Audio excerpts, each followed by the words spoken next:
Hi there, and welcome to Latin with the Legion. Today we're going to be speaking about the perfect active participle. Things to note. Whilst most verbs have the perfect passive participle, deponent verbs, since they do not have a passive voice, have the perfect active participle. The perfect active participle comes from the stem of our third principal part of a deponent verb. For example, the word conor, meaning I try, in the infinitive, conari, and then the perfect active participle is conatus, conata, conatum, and that means having tried.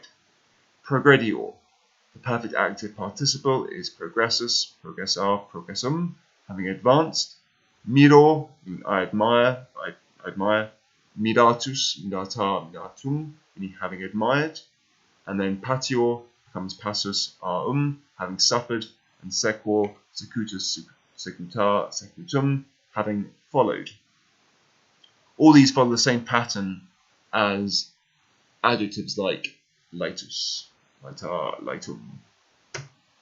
Okay, when translating a perfect active participle, or a PAP for short, the literal translation is having tried to do something, or having encouraged, or having admired. But often this sounds quite artificial. It's better to translate it into more fluid English. So using words like after, or when, or because. Okay? A principal part always describes an action preceding, so before, that of a main verb. If the main verb is in the past tense, any perfect participle, when translated, would come out like a pluperfect tense, so had. Okay, we'll see some examples now, which will hopefully explain that. Okay, our first example, Militares ducem multas horas secuti dormire volebant. I'm going to give you 30 seconds to try and give me the literal translation of this Latin sentence. Start now.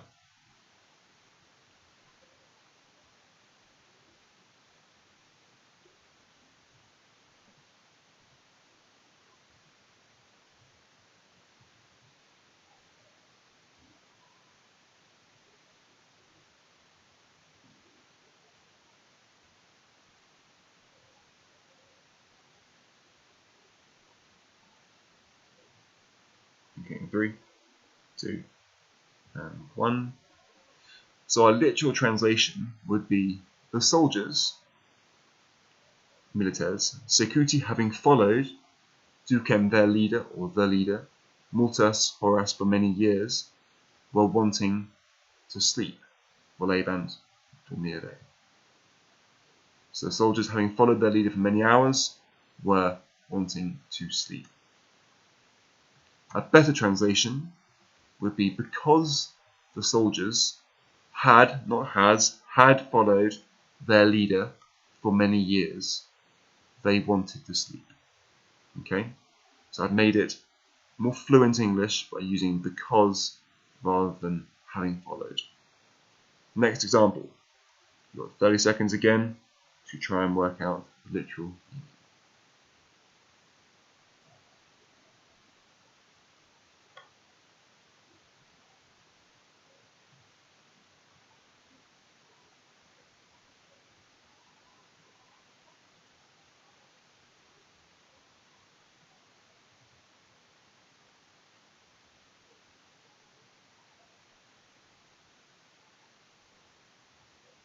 Okay, 3, 2, and 1.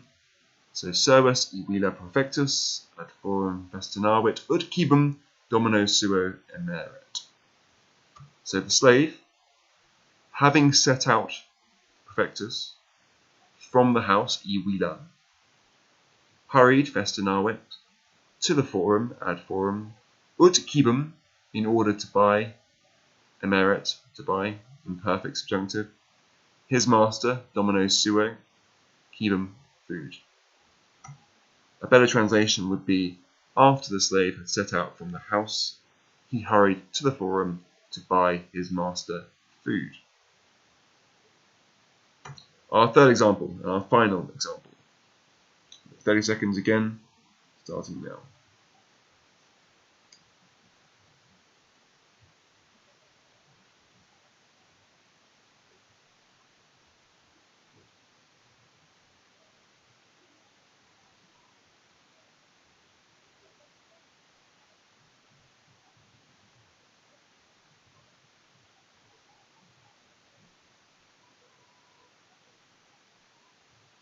In 5 seconds, 4, 3, 2, and 1. So, Pueri, the boys, our literal translation. The boys, Merati, having admired the girls, Puelas, Diu for a long time. They tried Konati sunt, perfect, third person perfect of our deponent verb konol. So they tried to speak loqui, infinitive, loquor, with them, A's. A better translation would be, because the boys had admired the girls for a long time, they tried to speak with them. Okay? Good. Finally, a final point to note. A perfect active participle can sometimes be used instead of an ablative absolute. For example, haec verba locutus nuntius discessit is a pap. An ablative absolute, his verbis dictis nuntius discessit. The pap is translated as having spoken these words, and the ablative absolute with these words having been spoken. So in short, you can use a perfect active participle in the same way as you use an ablative absolute, and you can use either in certain situations. So the best translation would be, after the messenger had spoken these words, he departed. And on that note, I've spoken these words, and I'm going to depart too. Thank you for tuning in, and hope to speak to you soon. Thanks, bye.